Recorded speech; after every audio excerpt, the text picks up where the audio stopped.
Marlo, you know what? I ain't about to play with you. If your strong face ass didn't show up to this reunion, I'm dragging you now. I'm dragging you right now.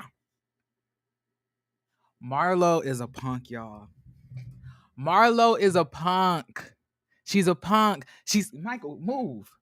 She's a punk. She sat there and said all of this stuff about these women, about Kenya and Candy, down there over there to the Carlos King podcast, down there over there to the interviews, to the confessionals, behind people back. But when you have to approach all of these people face to face with the stuff that you said, you don't want to show up.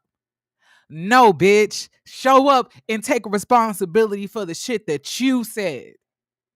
Take responsibility for it. I don't respect Marlo. I don't respect her. And I hope the bitch don't come back next season if she did not show up to this damn reunion. Bitch, I know motherfucking well you better have shown up to this motherfucking reunion. I ain't playing with you. Hey, how y'all doing? Good morning. Good morning. Hey, Geechee. Hey, Linda. Hey, Moon Radiate. Hey, PYT. Like, for you to literally say all of this shit about Candy, about Marlo, and about everybody, and then have the nerve not to show up to the reunion, that's crazy. So I'm about to show y'all what I'm talking about, okay? Hold on, I did not mean to click a video on myself. So we're gonna go down here to the Jasmine brand. We're gonna go down there to the Jasmine brand, okay?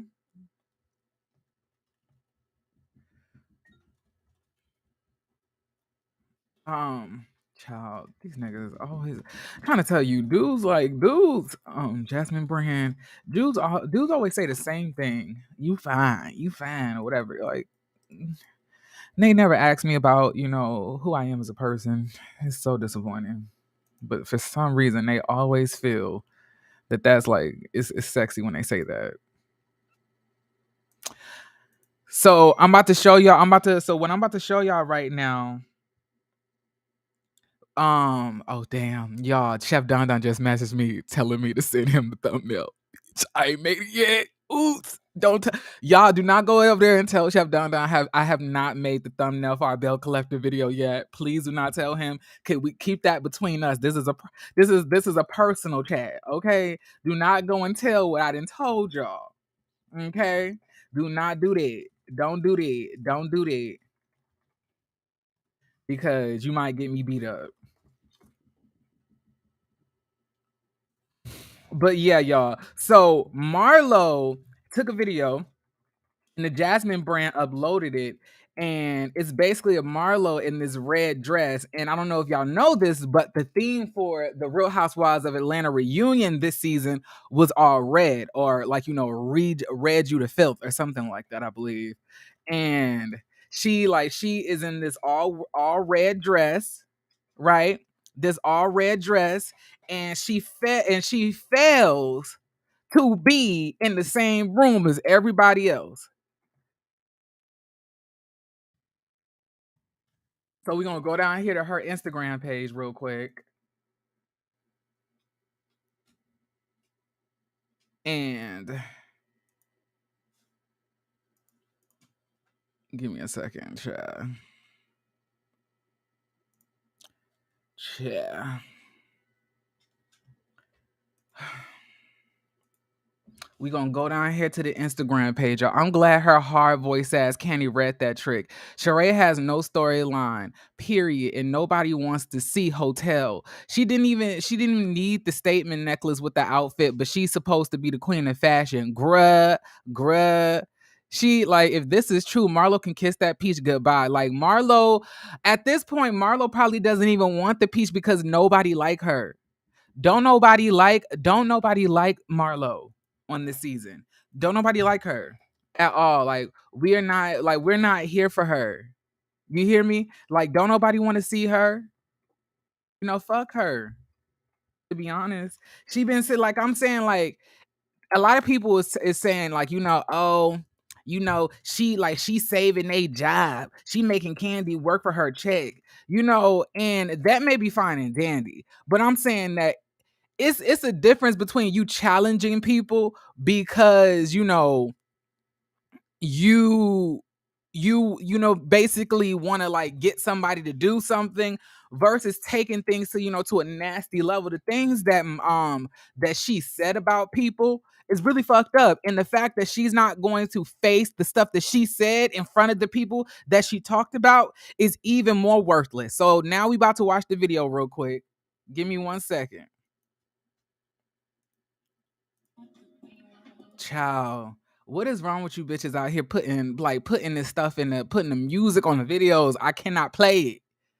Okay, but I'm gonna have to play it without the sound. Hope y'all okay with that. It's just Beyonce's I'm That Girl, but like Beyonce don't play about her content, so I'm not even gonna play with my queen bee like that. Okay, she ain't about to snatch my channel, but I love her though. So this is her at the right here. Mind you, the post has been limited. Like, look, everybody's like reading her down. So she walks up in her red dress, sits down in front of a laptop like she's about to do this shit via Zoom call. Marlo, I promise you, if you did not show up to this reunion, bitch, that's your ass. It's your ass, Marlo. It's your ass. You sat here and said all of this stuff about these people, and you don't want to hold yourself accountable. You don't want to face the fucking women who you talked all of this shit about. You a dirty ass trick. I should have known. Well, we all probably should have known when you told your nephews quote unquote to get the fuck out, right? Or when you told Kenya that she don't fool with people when they mama don't even fool with them. But your mama was calling you ugly, worthless, and she put you up for foster care too because, she didn't want you and she never thought that you were worth having. Something that also continued into your regular life and day-to-day, relationships between people. That's why you need such constant gratification to make sure that you are feeling, self-secure about yourself. Because you grew up without no love in the family. You feel less than. You do. And you hate Kenya because you're trying to figure out if she's been through the same things I've been through. How did she get to where she is and I got to where I am? And it's because it's a difference in mentality. It's a difference in spirit. She didn't let that stuff make her a nasty, evil person like you do. You use people. You use your underage nephews for a storyline, kick them out, and embarrass them on national television every single episode. You're disgusting. You're disgusting. Like, you're gross. Like, you're like yuck. Period. It's giving nasty. J-Dub said quality people don't want to join the Real Housewives franchise. She want to be NeNe so bad she'll never see a Bravo check again if she didn't go to the reunion.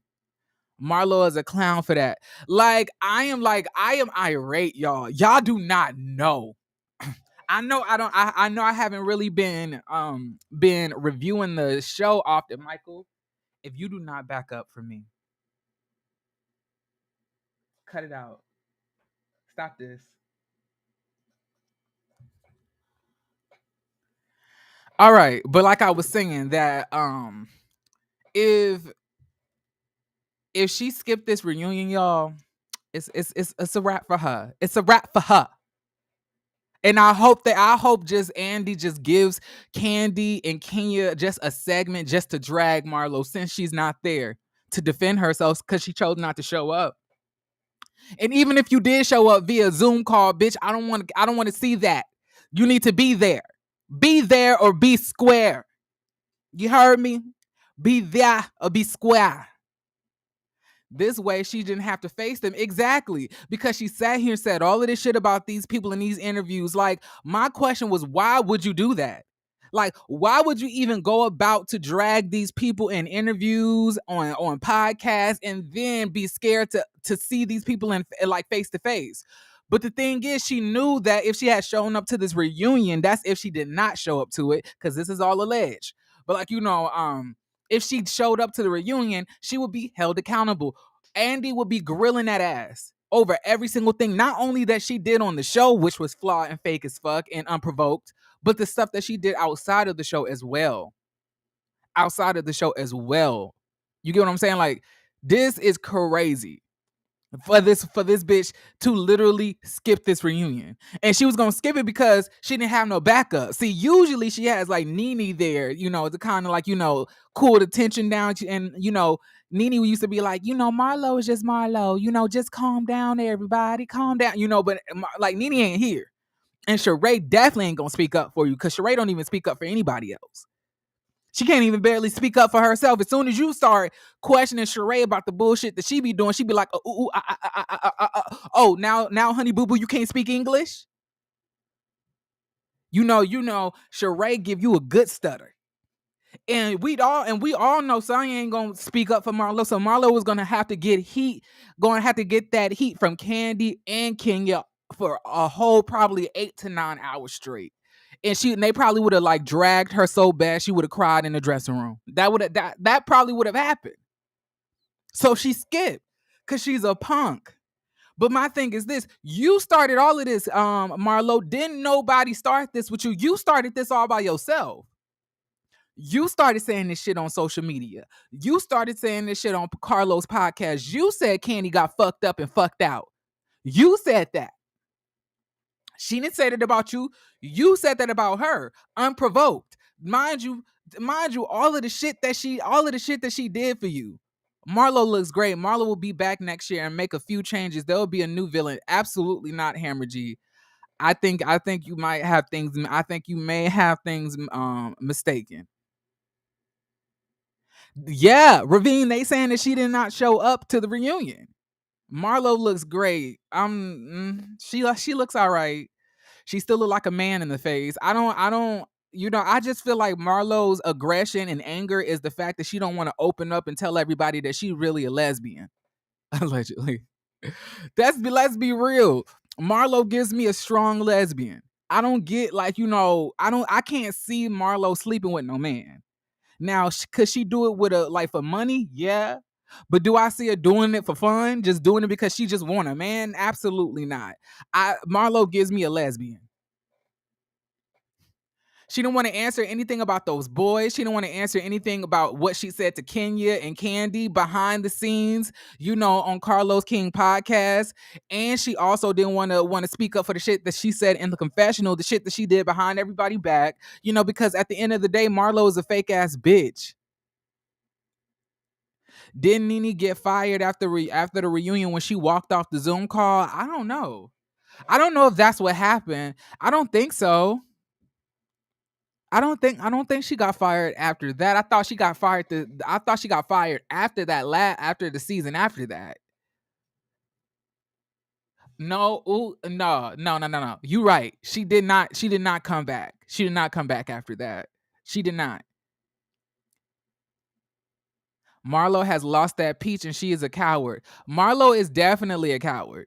She definitely is. That's why she don't say that shit to people's face that she be saying behind their back. Sheree and Sonya better not be there defending her. Speaking of Sheree, y'all, they said Kandi was eating Sheree alive. They said Kandi was obliterating Sheree. They say Sheree got obliterated at this reunion. NeNe got a reduced contract, but she didn't want that, which she deserved to get, because let me tell you something. I don't feel bad for NeNe, because I feel that what caused NeNe to get fired was her overinflated self of ego. Like, she felt that she was so important that the show couldn't go on without her, so she could do whatever the fuck that she wanted to do, including walking out of a whole reunion, because they was holding her accountable for the shit that she was saying. That's my thing. If you can't listen, one thing Jeremy gonna do, Jeremy's gonna say, if I say any motherfucking thing, I'm gonna make sure that I could defend it. I'm not gonna be saying shit about people that I don't feel that if I got pressed about it, that I couldn't defend it myself. But y'all sit here and want to fucking say shit and then be stuttering and ooh, like when people question you about the shit that you said. Defend it. Justify it. You said it. You said it, but you don't want to get questioned about it. It's your words. How you how how you don't want to get questioned about the shit that you said is my question. That don't make sense to me. I don't feel bad for NeNe either. Her attitude got her where she is now. Exactly. She has a nasty attitude. She got way too inflated sense of an ego, and that's exactly why her ass got fired. And what I'm saying is like she up there trying to talk about the fact that Bravo is quote unquote racist and things like that. But was they racist all of them years that you stayed working with them? Was it racist when you was basically telling them to fire other black people on your cast? Was they racist then? Was they racist when you and Andy was taking trips together and you was like and y'all was on each other's Instagram pages? Was it racist then? But now all of a sudden it's racist because your ass got fired. If it's been racist, then why didn't you call it out back then? You calling it out now because you no longer could benefit from that system that you were in. NeNe was in 2 episodes her last season. Was she? I thought she was in more. But like, isn't that the same season where she almost spit on Kenya? I could have swore that was when Kenya, and then when her and Kenya almost got into an altercation when that lady kept on bringing bringing up the audio recordings about Cynthia. I could have swore that was all in the same season. But like, yeah, like, were they racist then, NeNe? Because if they were, I couldn't tell because it looked like you were very comfortable with all of those races. Bitch, I would have, like, if they was racist, then you must have been a hidden member of the KKK. Okay? Now that you fired for your nasty ass attitude, and then on top of that, if they so racist, listen to me, y'all. Listen to this. Make this shit make sense for me. If they're so racist, if they're so discriminatory, and they treat black people so bad, then why the fuck would you be cutting up every fucking chance that you get, expecting not to get fired? If I knew that the people that I work for had some racist tendencies, the last thing I would do is sit here, not show up to the reunion, lead a reunion, fight the camera guy, cuss Andy out, call him a crackhead, call him a cokehead. All of this shit that you done did. You didn't seem that you were scared of anybody being racist at all. That's not the actions of somebody who's working for somebody that's racist. You felt like, to me, it seemed that you felt really Michael, I am not playing with you. If I catch you on my bed again, I'm gonna fuck you up. Go home. Now.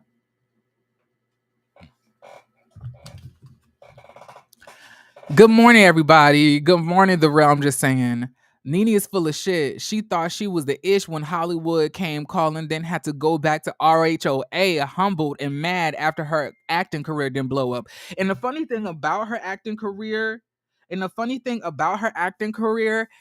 that, the funny thing about her acting career is the fact that she basically fucked that up herself with her attitude out there. And then on top of that, when she was gone, the episodes were the highest rated ever. Like when she was gone, that's when they had the highest rated episodes. Go look it up. No episode was more higher rated than the ones when she had left to go to Hollywood for those seasons. Ravine, I am not about to turn my camera on. I do not feel like it. And I'm not about to play with Michael right now. I'm not about to play with him. He been irritating me all night. I'm up here fucking trying to sleep, and this motherfucker is like throwing a damn dog bone across the room. I was like, if you don't give me this motherfucking dog bone, fuck is wrong with you? Get this damn dog bone. And then, when I'm asleep, he jumping on and off my bed. I'm like, Michael, why are you playing in my face? And then, because I sleep kind of wild, one of my feet was hanging off the bed, right? I'm sitting here fucking sleeping and shit. And this motherfucking trying to nibble on my toes. I'm like, bitch, listen, Michael, quit playing with me. Take your ass in the crate. I had to put him in the crate because he was obviously playing in my face the whole night. I'm trying to tell be careful when y'all get a dog. Be careful when y'all get a dog. This damn dog makes sure that I gets no rest. I gets no peace. I gets none of that. Like it's him all day. My whole life revolves around this damn dog, and I did not anticipate this.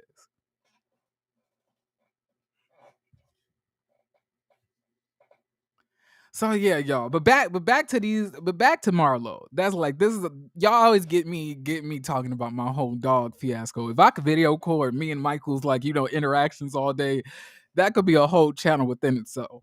This damn dog be stressing me the fuck out. He has a lot of attitude as well. He's a sassy dog.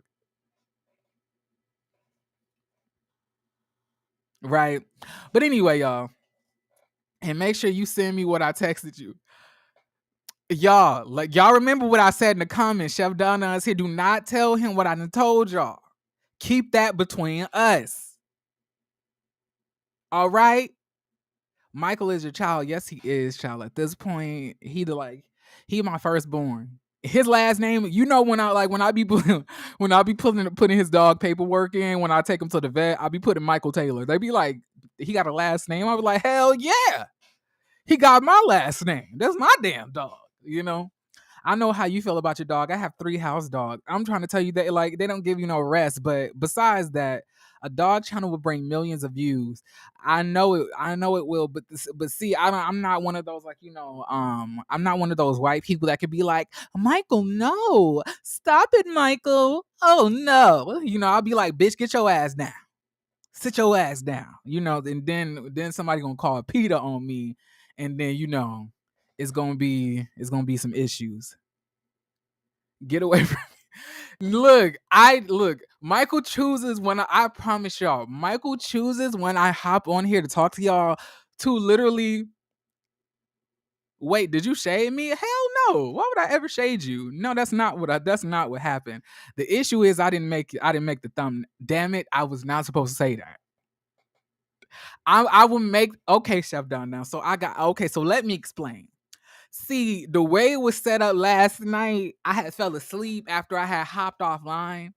And then I woke up this morning, and then I went to go jog around the block, and then I just haven't had time to make the thumbnail yet. But I promise you, the thumbnail on its way. Please don't kill me.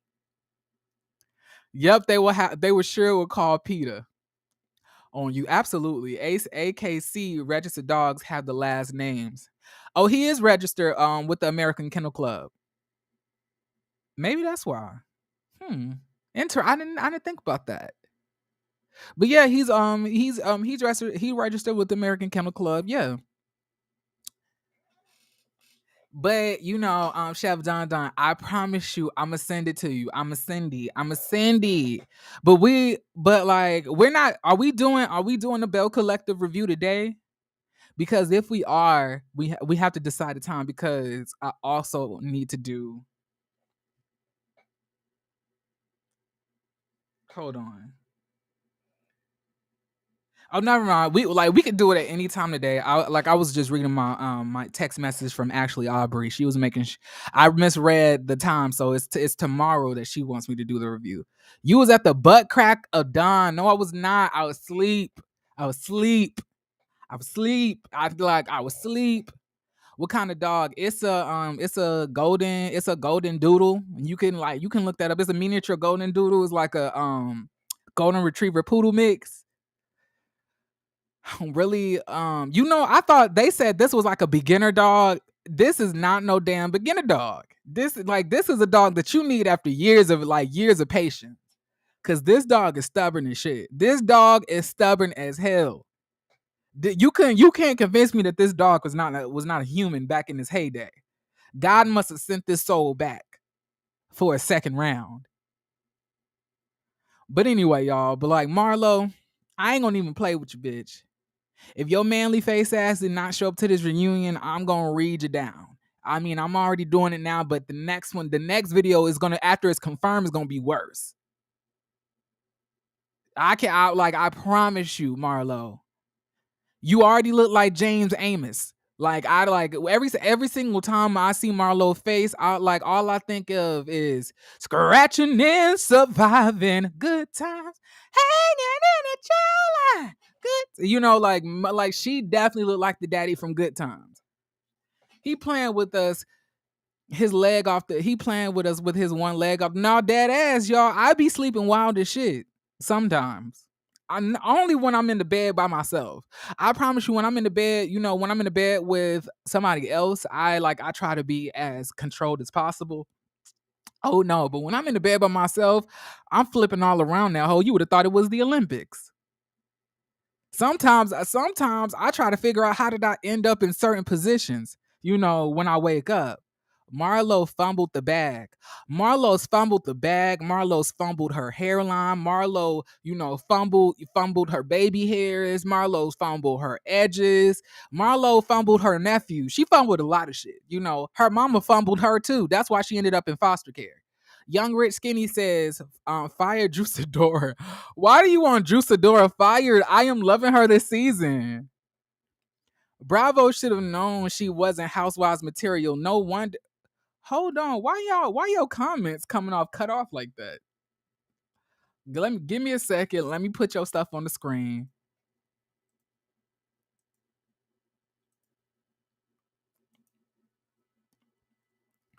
Bravo should have known she wasn't Housewives material. No wonder Kenya didn't like the reunion. Yeah, that's what they saying. Cause Kenya wanted that ass. Kenya wanted that ass, child. Kenya wanted it. Kenya could taste it. Kenya wanted her blood at this reunion. But if she showed up, I know Kenya was probably pissed.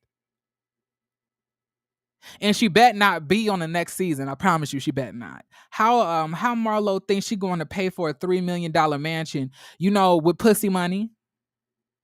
Down in the valley where the girls get naked. If she throwing bands, then you gon' shake it. 1, 2, check them. Or 3, 4, break them. These the grind hard, but these bitches grind hard, duh.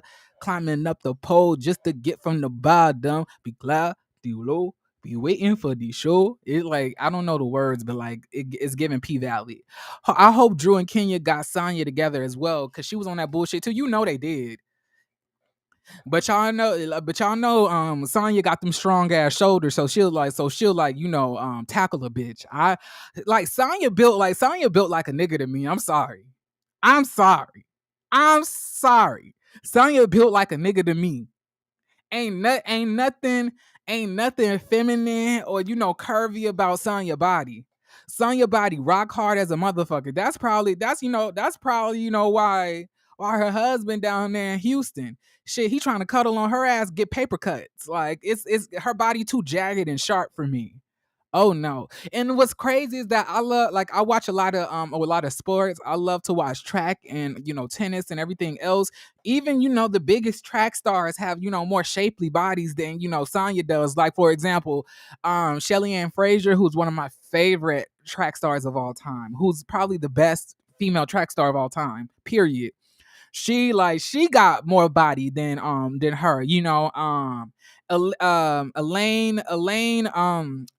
Thompson Hurrah, she got more body. You got Sharika Jackson, Alea Hobbs. Like, nah. It's like I don't get why Sonya ain't got no hips.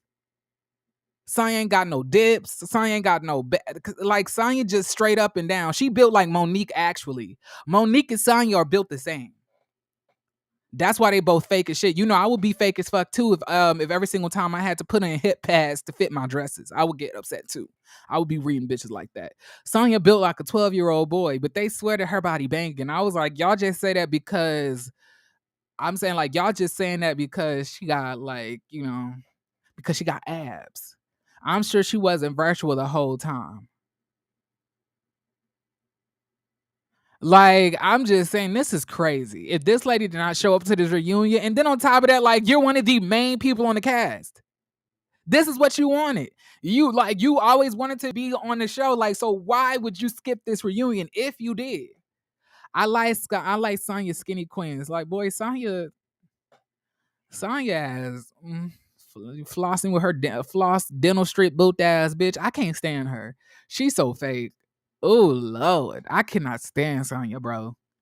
Sonya is so fake. She like Sonya really made me like Sonya really made me like Drew Sidora this season. Cause y'all know I didn't see it for Drew. I did not see it for Drew. Actually, at the beginning of the season, when I did like my first episode review, I had to promise myself that I was gonna give Drew a clean slate because she had disgusted me so much that last season that I really was not fucking with her coming into this season. But I gave her a new clean slate. I try to do that every season, give somebody a new clean slate. And then, surprisingly, I liked her better. Now, do I still think that some of the shit that she was doing was flaw as fuck? Absolutely. But at this point, we just gotta accept Drew as the falsifying bitch that she is. She may lie about her finances. She may lie about her entrepreneurship. She may lie about her wigs. She may lie about, her mommy by her mommy makeover. She may lie about a lot of different things. But at the end of the day, she's giving me way more that I like than Sonya ever did. Child, I cannot stand Sonya. And I'm so sad because I thought I was going to love Sonya. I thought Sonya was going to be that girl. Fire Drew, Sonya, and Marlo and She Basare. But if we need to keep Drew because Drew is always willing to like be exploited on the show. She don't care if she's gonna get embarrassed, roasted, toasted, laid the mosted. She's gonna roll with the punches. We need to keep Drew. We need to fire Sonya. We need to bring back Portia. We need to bring back Eva. We need to get rid of Marlo. Well, no, keep Marlo. And then, keep Sheree as well. I feel like if we brought back Eva and Portia, got rid of Sonya, it'll really change the dynamics of the show. Can we get a Golden Brooks next season or somebody real old like Pat Houston? Oh my fucking God. Not Pat Houston, child. Not the one they said like siphoning the money off the Whitney Houston estate. Oh no, absolutely not. We don't want her. But Golden Brooks lives in LA, doesn't she? I thought she lived in Los Angeles, right? I don't think that she lives in Atlanta. Keep Marlo. Oh baby, no, let's let her go. I mean, I'm saying it like if they brought back those girls, like I mean, if they don't bring back those women, of course fire Marlo. But I'm saying that like Portia, Eva coming on would change the dynamic of the show a lot. And I would really be interested to see what Kenya and Portia's, dynamic would be at this point, right? It would be very interesting to see that. We need some scam in the RHOA. No, the fuck we don't. We do not need some scam in RHOA. Why the black shows gotta have the scammers? Keep that shit on the white shows. We could be business individuals that don't have to steal. Oh no. I never want to see Eva Pickford again. You mean Eva Marcel? Like it's been so long since somebody called that lady Pickford. I ain't seen that shit since since she won ANTM.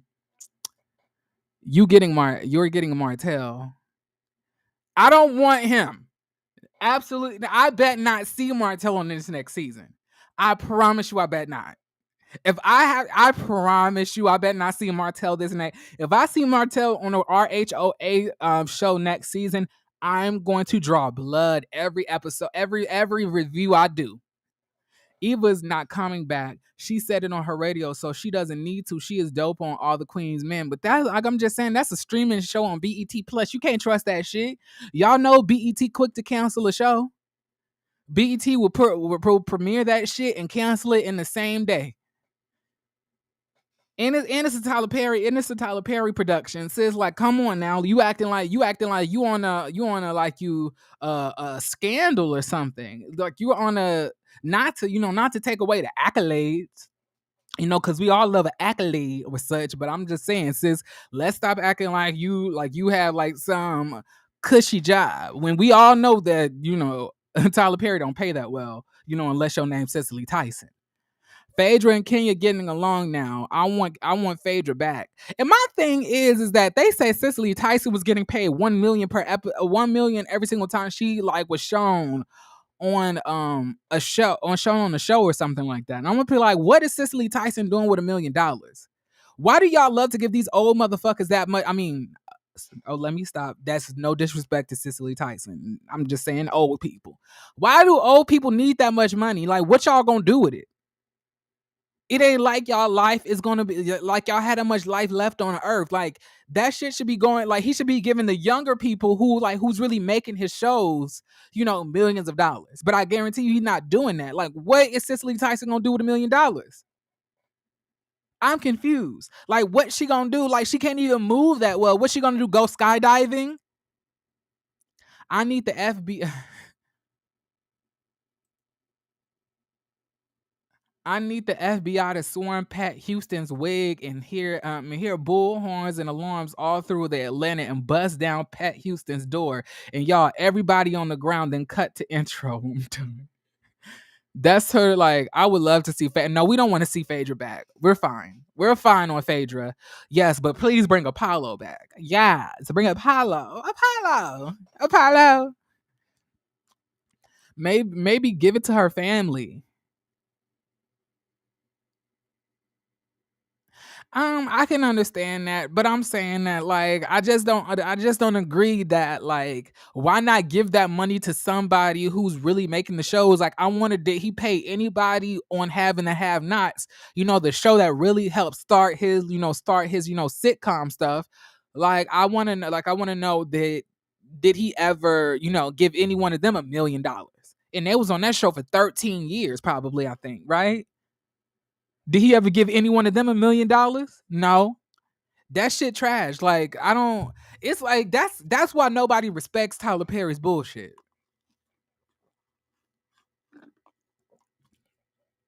Yeah, we'll use your studio, tape our TV shows and stuff there. But as far as going to watch your shit ourselves, we'll pass. If it's a Tyler Perry production, guarantee you I won't be watching it unless it's a play or something. Like I cannot watch like he got sisters. Don't watch that. He got the one with all the men, the brothers. I don't watch that. He got the one. He has that one. With Eva. Don't watch that. I didn't really watch Having That Have Nots. I did. I did binge watch the first. The first 3 to 4 seasons, I believe. Cicely Tyson need $1 million so her grandkids could buy Ferraris. But I'm saying, like, I would imagine that her grandkids can already buy that because if she quote unquote was doing this so her family could get Ferraris, she been in the industry for a long time anyway, so her family will already be set up. Cicely Tyson was worth a good amount of money, if I'm not mistaken. I still don't think that she deserves to get paid $1 million just for showing her face once, but the people who putting in work every episode was not getting paid that much. And that sounds crazy to me, especially when they've been on every season making a damn show. You ain't gonna like for like that lady who played Veronica Harrington. If that bitch didn't get $1 million a season, I'll be like, that's fucked up because she literally made the show. Veronica made the Having and Have Nots.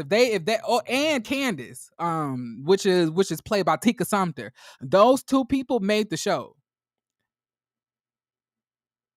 Bit, do you pull an all nighter? I left you on live. Get your coins, boo. Nah, I didn't pull no all nighter. I didn't pull an all nighter. I went to bed. Well, no, I ended my live. Chef Don started his own live. And then after that, after he finished his live, I went to bed.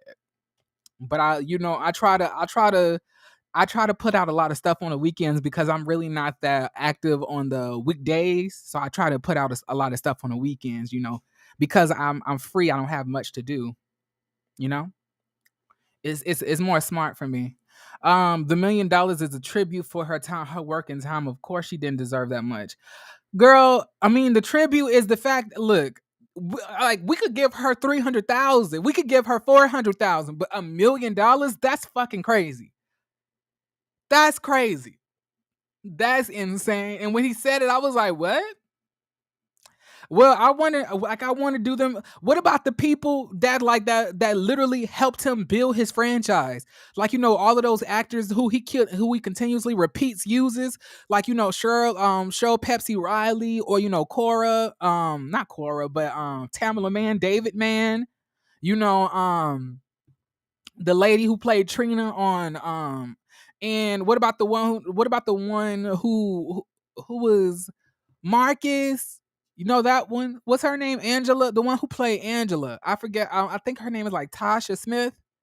Yeah, like I hope he paying them $1 million too. Like I'm saying that, like maybe he shouldn't have said that shit out loud, because then I'll start looking at my motherfucking paycheck, and I've been working for this man for like 15 to 16 years, and I'm still only getting paid $30,000. He probably never made that much money in her. She probably never made that much money in her life. I consider the era she came from, so I'm happy that he acknowledged that and paid her that money.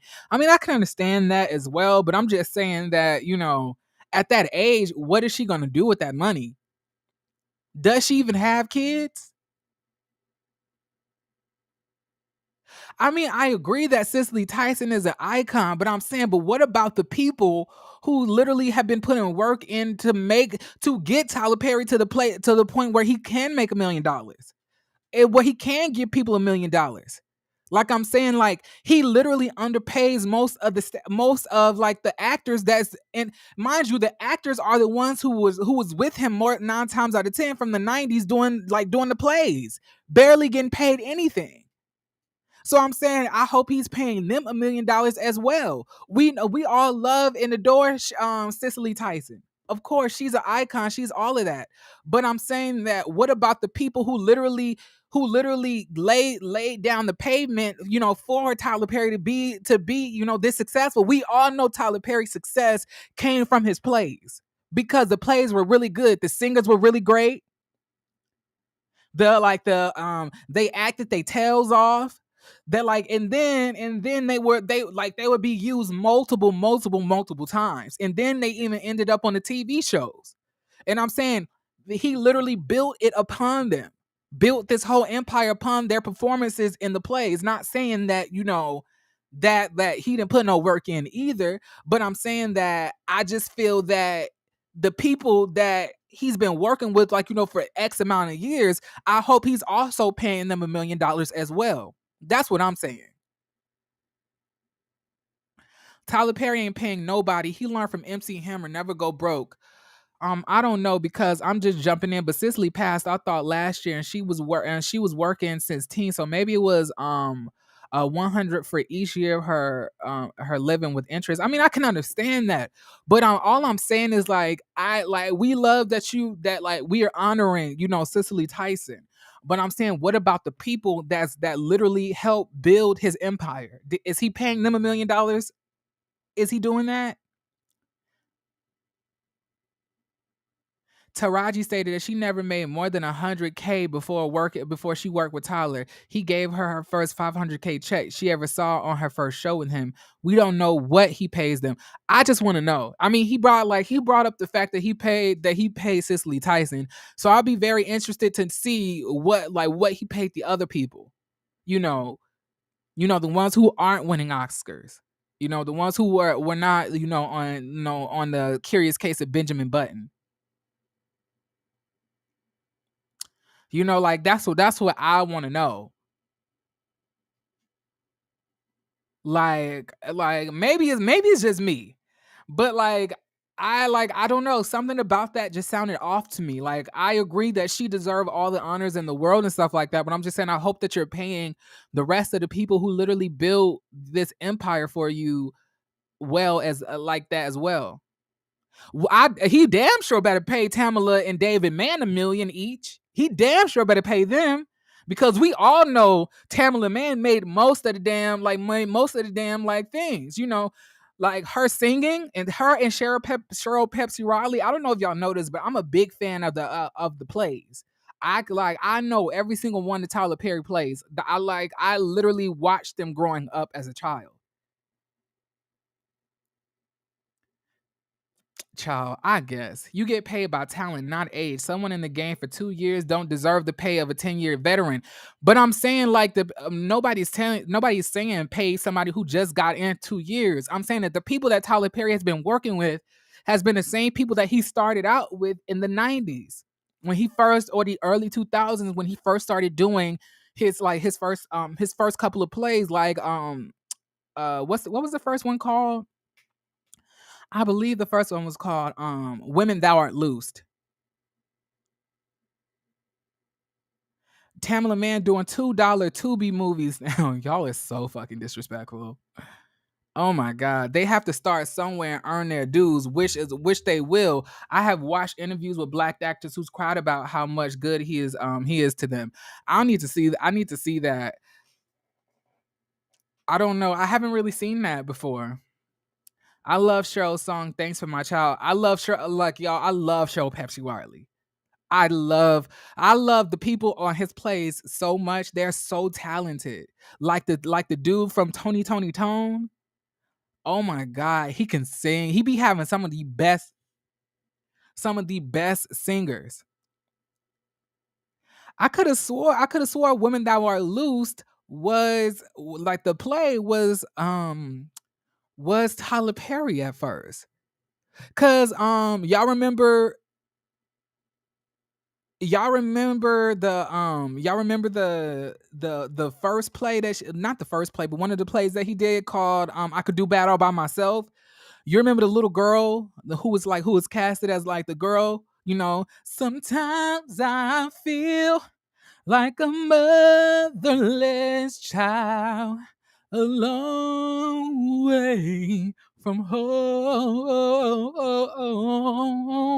Like, she said that she started working with Tyler Perry on Women Thou Art Loose, the play, if I'm not mistaken. Cause I used to love to watch the behind the scenes section of his DVDs for the plays and the blooper reel. I'm a big fan of the plays. I really am. The first play I knew of was I Could Do Bad All by Myself.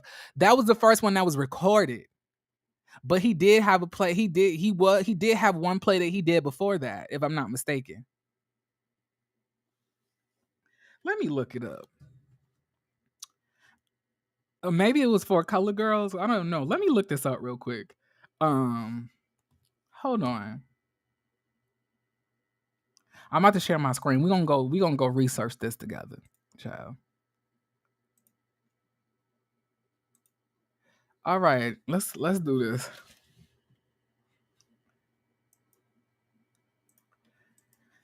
Women.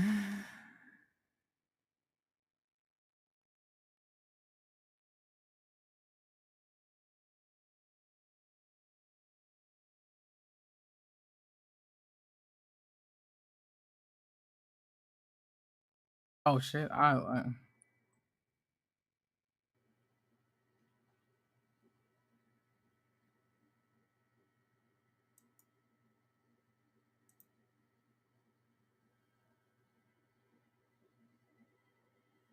Okay. Okay, so Women Thou Art Loose is a 2004 American drama directed by Michael Schultz and written by Stan Foster. It was produced by Stan Foster and Reuben Cannon. It is the 44th film or series directed by Schultz and adapted from the self-help novel by T.D. Jakes. The film tells the story of a young woman who came to terms with a long history of sexual abuse, drug addiction, and poverty. It has been stated that the story was loosely based on the screenwriter's past relationship with a college girlfriend. A gospel stage play written, directed, and produced by Tyler Perry preceded the film. Okay, so yeah. Yeah. So I believe Tyler Perry did his own play about that. I knew I wasn't tripping. See, y'all, listen, I got good memory when it comes to them plays. I remember the girl said that.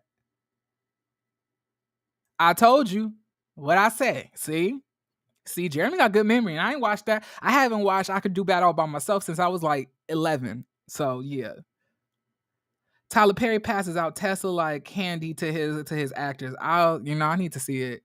I don't know. But I know I've been changed was looking to be his first in 1992. I never seen that one though because that one was not filmed. That's why. That one was not filmed, and I think I know I've been changed was wasn't filmed either. Those two were not filmed. The first one that was filmed was I Could Do Bad All by Myself. And y'all actually, I want to know something crazy too. I Could Do Bad All by Myself.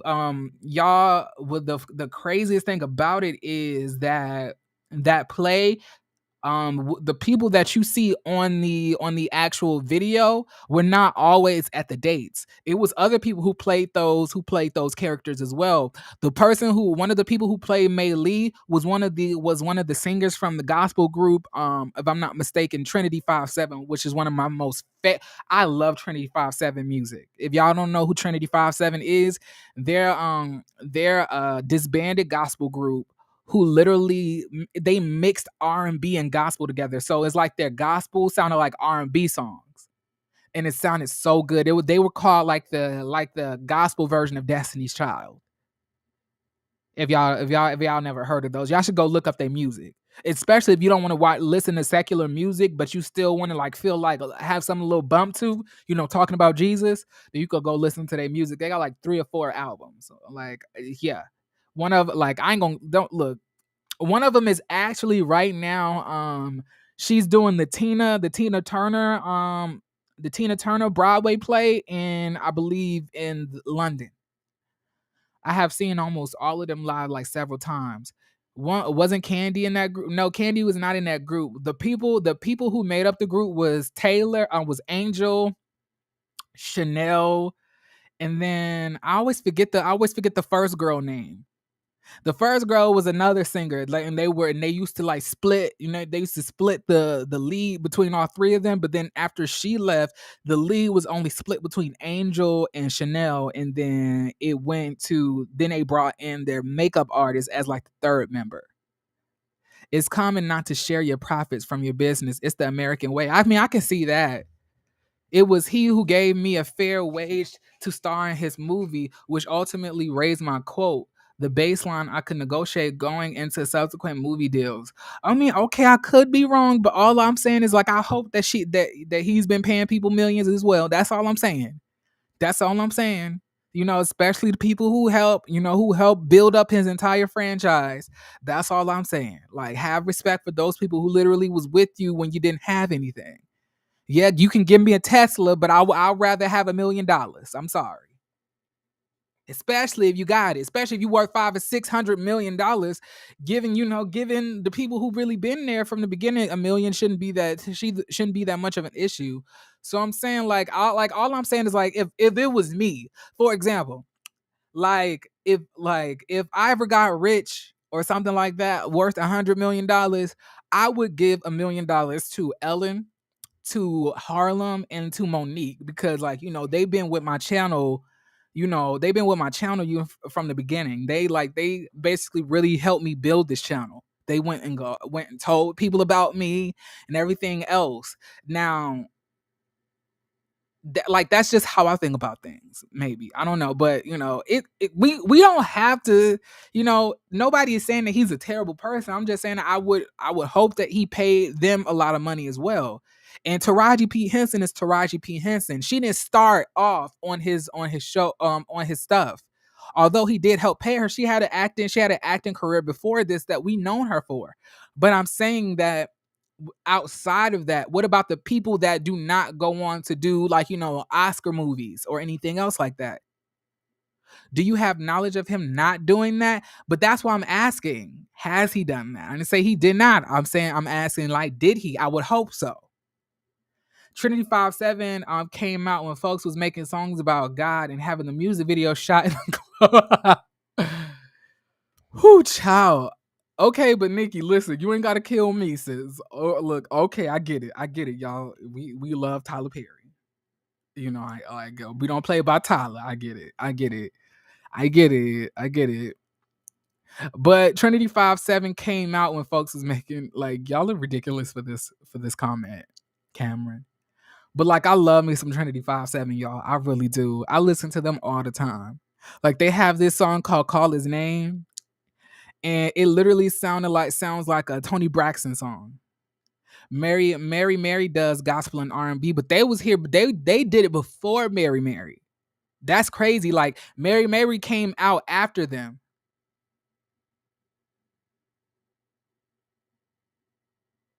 You know, Mary, I think Mary came out after them. Yeah, Mary did come out after them. Let's look that up too. We started talking about hey Monique, we started talking about Marlo, then it went to,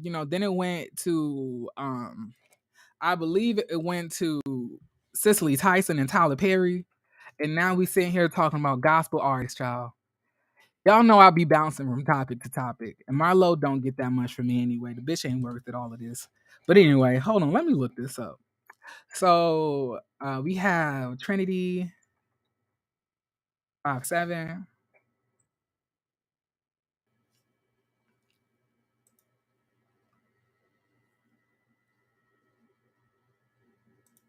So Trinity 5'7" first came out. Look, hold on, let me check their discography.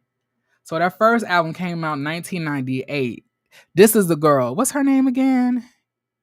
Terry. Yeah, Terry Brown. She was the one who would play May Lee in some of the locations for Tyler Perry on I Can Do Bad All by Myself. So like that's Chanel. She's the Tony Braxton sounding one. She got a really amazing voice. Her voice has such depth to it. She's the soprano of the group, and then she was the like the mezzo soprano. She was the alto, in other words. Yeah, but let's look up Mary. I think Mary came out afterwards, or they just got more, but afterwards.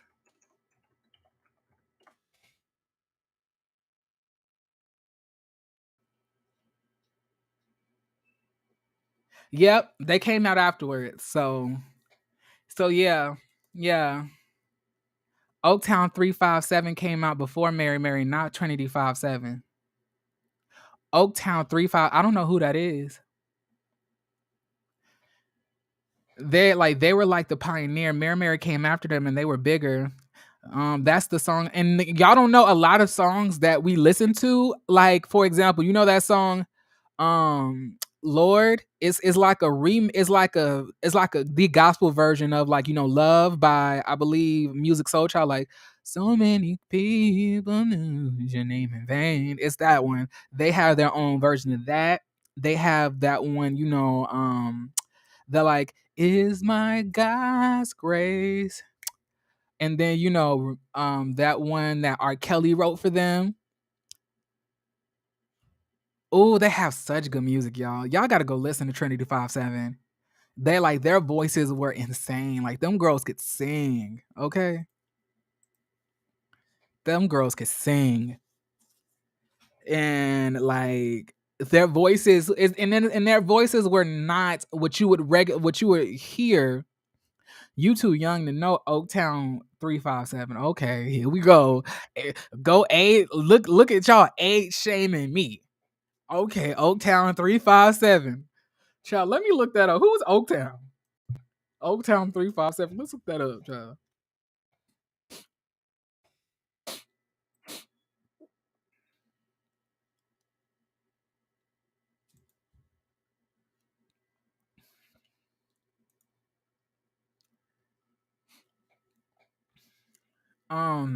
It says that Oaktown 357 was a rap group formed by MC Hammer in 1989 via his Busted record label with Capitol Records. Member included Sweet LD, Lil P, and Terrible T. Hammer dubbed the group's name a salute to the hometown of Oakland. Now I feel kind of bad that I don't know about them because I'm a West Coast boy myself. Their 1989 album was Wild and Loose. It peaked at 126 on the Billboard 200, and then number 23 on the top R&B albums chart. Their single Yeah Yeah Yeah peaked at number 9 on the Hot Rap Songs chart. The group disbanded in 1992. Well, what the hell I got to do? But what the hell I got to do with gospel? What the hell I got to do with gospel? J Dub. What does that got to do with what does that got to do with Jesus Christ? Not Busted Records. Oh no. Not Terrible T, Sweet LD, and Lil P. Not Wild and Loose. Not Wild and Loose. And then their next album was called Fully Loaded.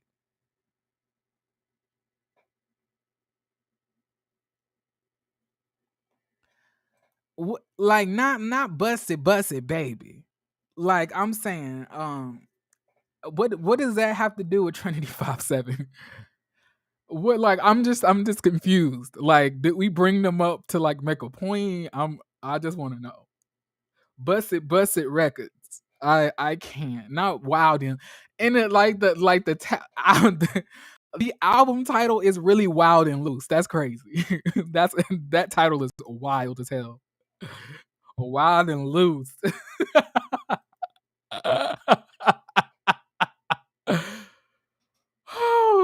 Oaktown 357 and Trinity 57. God made all the music. Go away. Go away. You just brought them up so you can seem like you know more than everybody else. You just brought them up to make a point that I'm older and I know more than y'all motherfuckers on this chat. And it had no relation to anything dealing with gospel music. I cannot. And then what kills me most is that the album title is Wild and Loose. Could you stop? Go home. Go. Bye. Bye. Bye, Michael.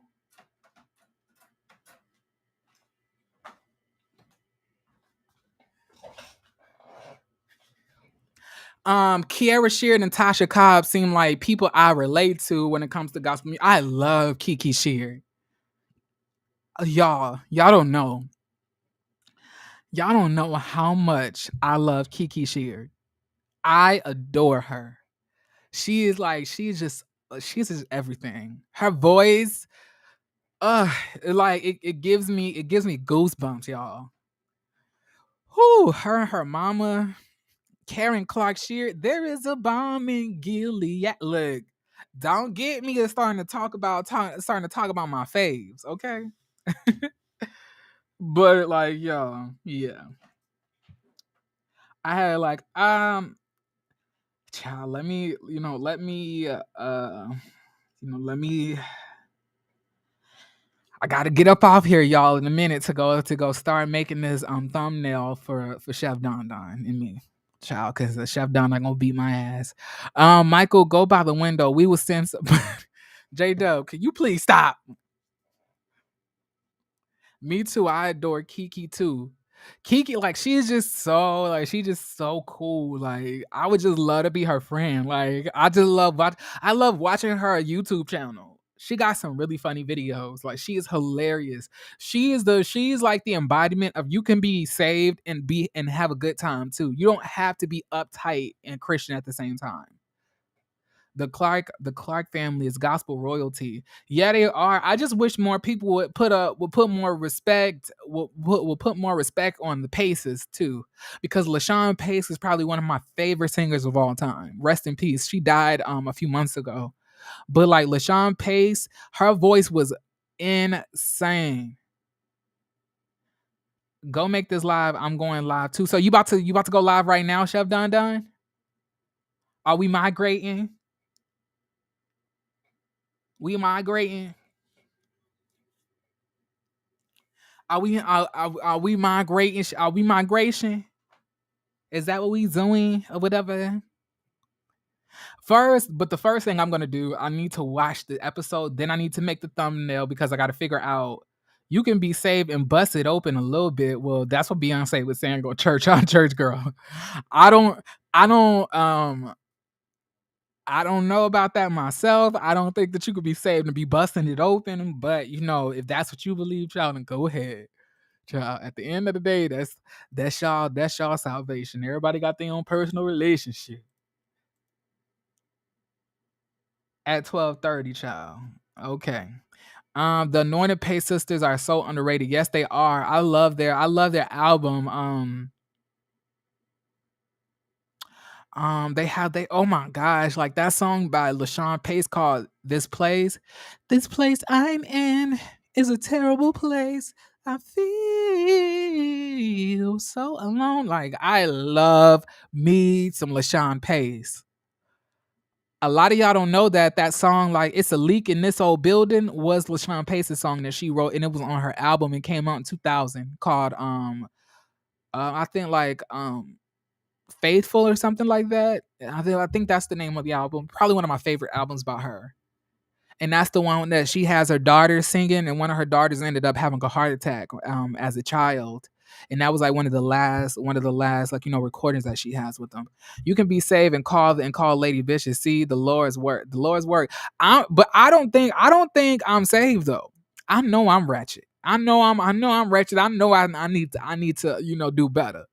But I'm just saying, it's not like I'm sitting here saying like, oh, I'm just fine. The Lord knows my heart. Like, nah.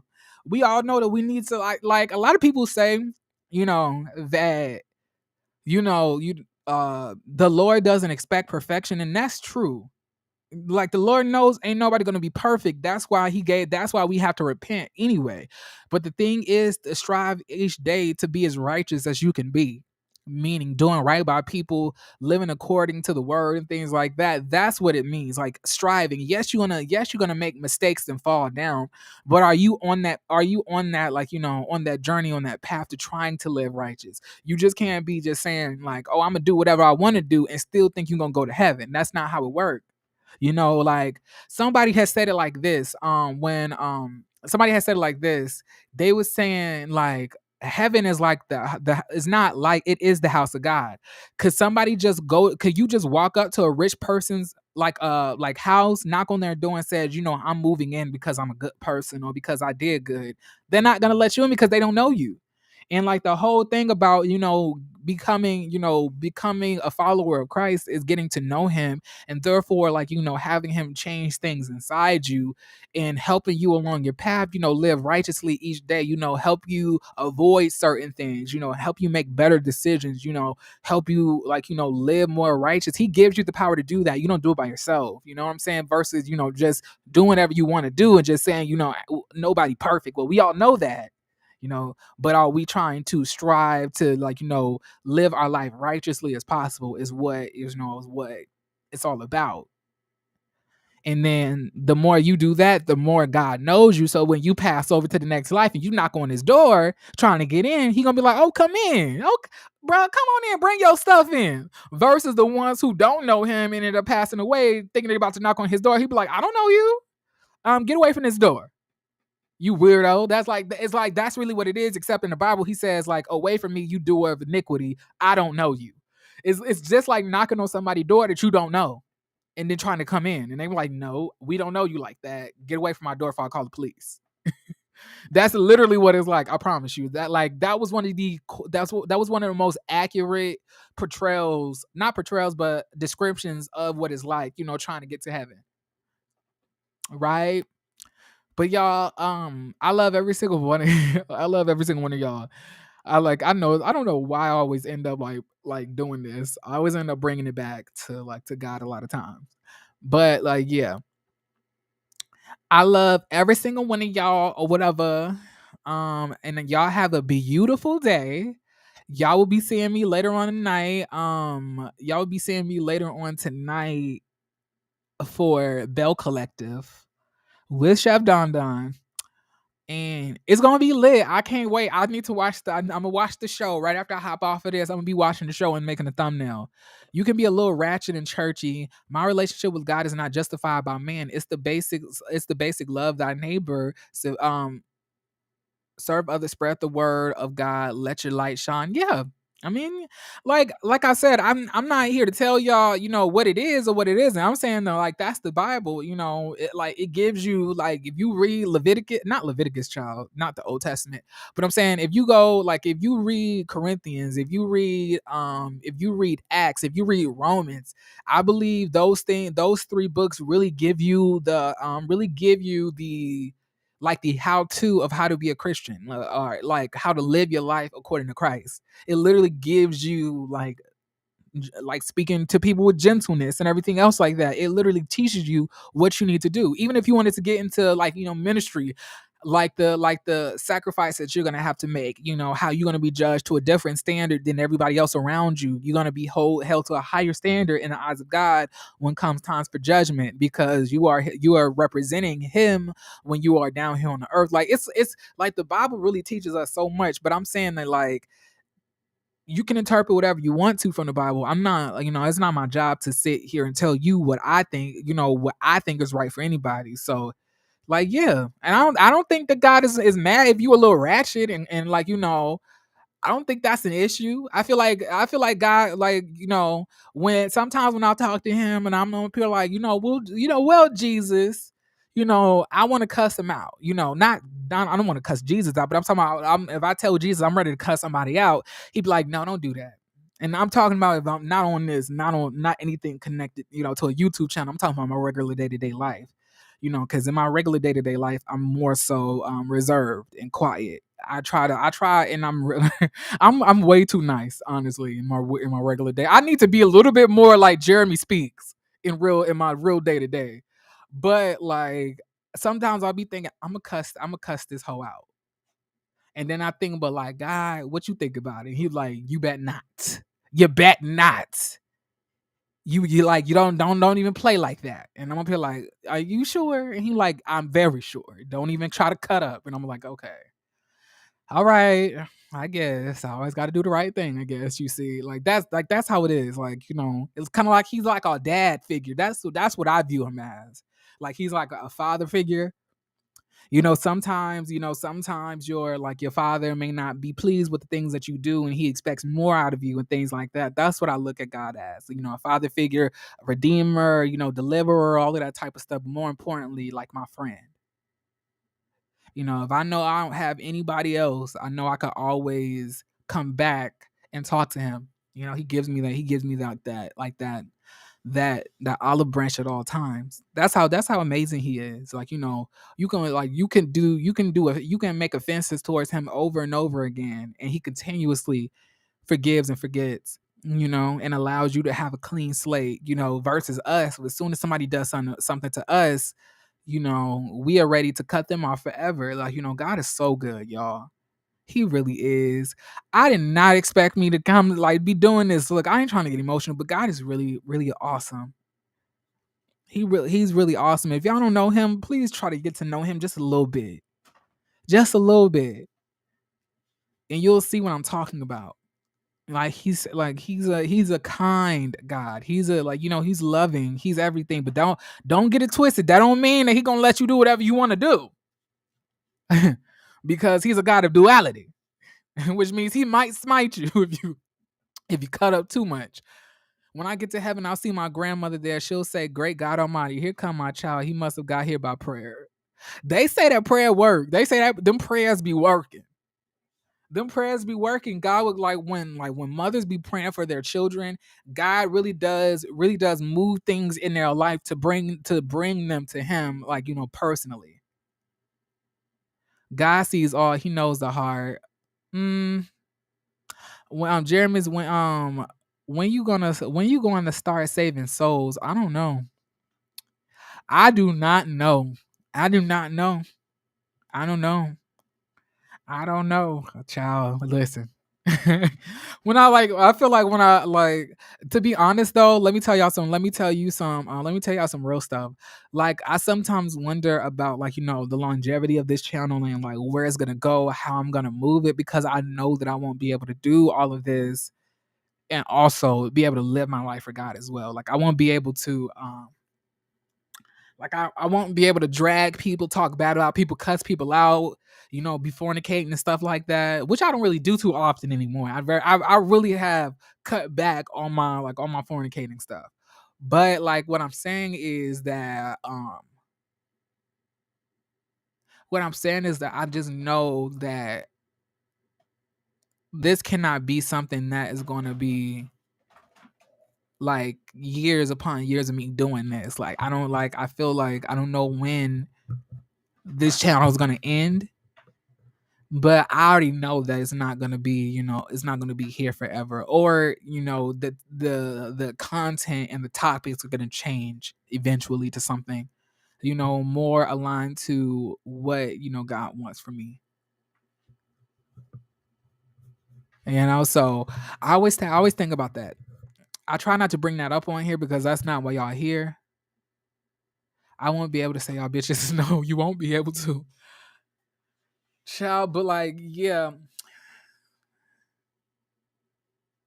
Jeremy the Spirit is talking. Listen, look, y'all. Please do not do this. Do not provoke my convictions more than they already are already provoked each day. Listen, I promise y'all, I don't have one day that I don't have deep convictions about the things that I do. I always know that I need to change. You know, I told y'all on Chef. Well, I think Chef Down I took the video down, maybe because it was very personal. We were saying a lot of personal things, but I told like a whole testimony on his video yesterday. We were both talking about what we've been through, and I had told y'all like how I used to be an atheist, agnostic, and things like that, and how I had like a supernatural experience that made me really realize that God is very much real. And it's like he's not to be played with. There is like, heaven and hell. Like it's a whole bunch of people down there. And I'm trying to tell y'all, that's what really made me start, believing in God again and then wanting to make that journey towards, living my life righteously. But it's hard, you know? And I know y'all feel that way. I know y'all be looking at me crazy because I do this. I do, like I said, I do like this like YouTube stuff, but I promise y'all in my day-to-day life it's a little bit different. You know, I try to be extremely kind to everybody. I really try my best to live my life as righteously as possible, doing right by people. And, being honest and everything else like that. I don't sleep with too many people. I don't do that anymore. I don't do that anymore. I've definitely cut that back. I've been trying to learn how to control myself. That like, yeah, everybody don't get to see that. They had to be there to know. I know you did that. You should put it you like whenever you get monetized, like you should put that video for a membership or something like that.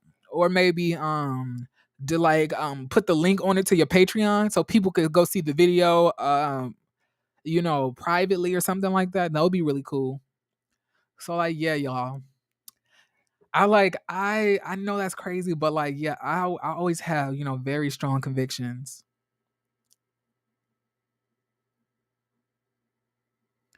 Yeah, I'm definitely in the transitional phase, like, and a lot like y'all don't understand. A lot of times after I finish my videos, I get very bad convictions. Yeah, I have fun when I'm doing it, but afterwards I'll be like, dang, I know I shouldn't be doing this. I really do. I know I shouldn't be doing this, but I be doing it anyway. And I know that's not good. But it's hard. Do y'all know how hard it is to be a follower of Christ and have to give up everything to follow this man? Like, that's a lot. Okay, like it's a lot.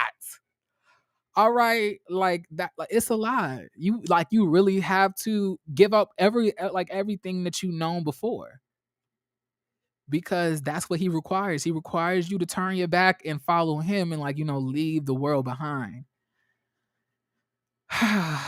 Like, oh Jesus.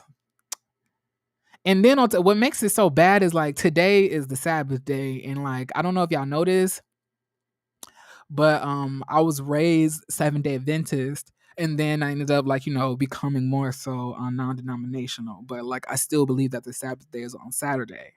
So like Saturdays be really hard for me because I feel like I know I'm not doing what I need to do, and anything could happen to me at any time.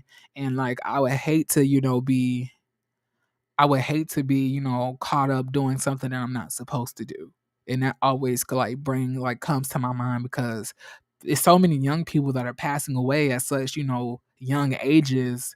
No day is guaranteed to you. So each day you should be living your life for God because you never know if that should last. That along with cooking videos will be in Patreon this weekend for sure. Okay. Nobody says you have to believe in God. We are all sinners and fall short. It's not about the works. It's about the daily putting your trust in. About a minute.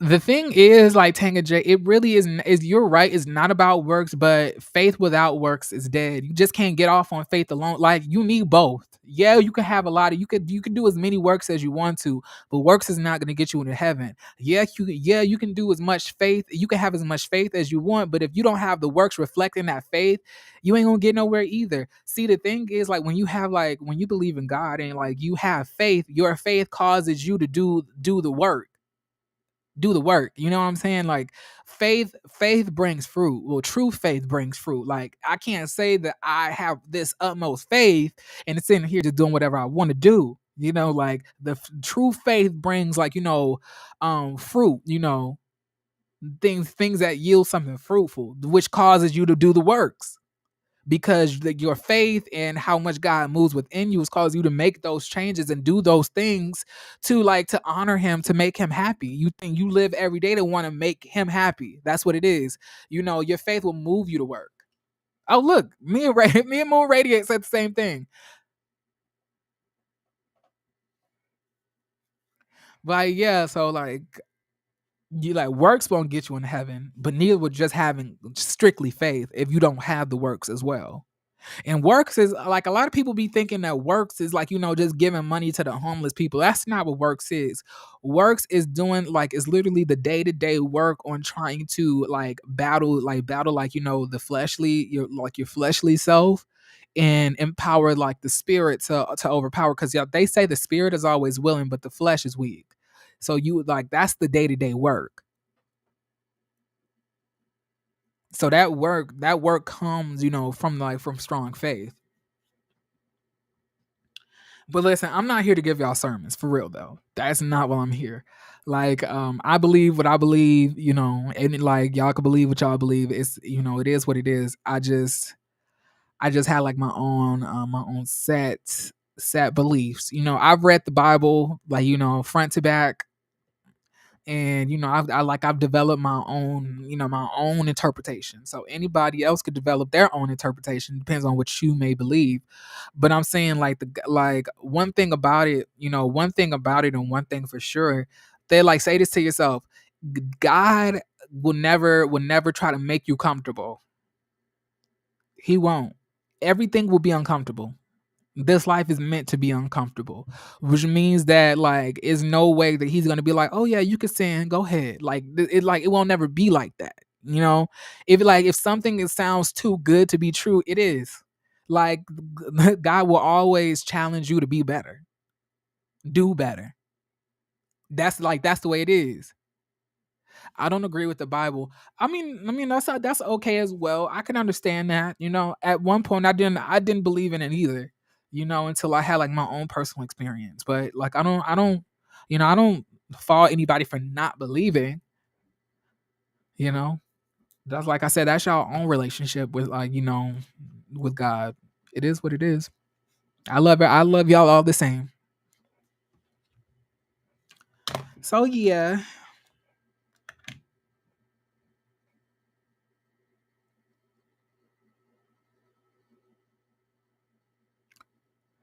Who child?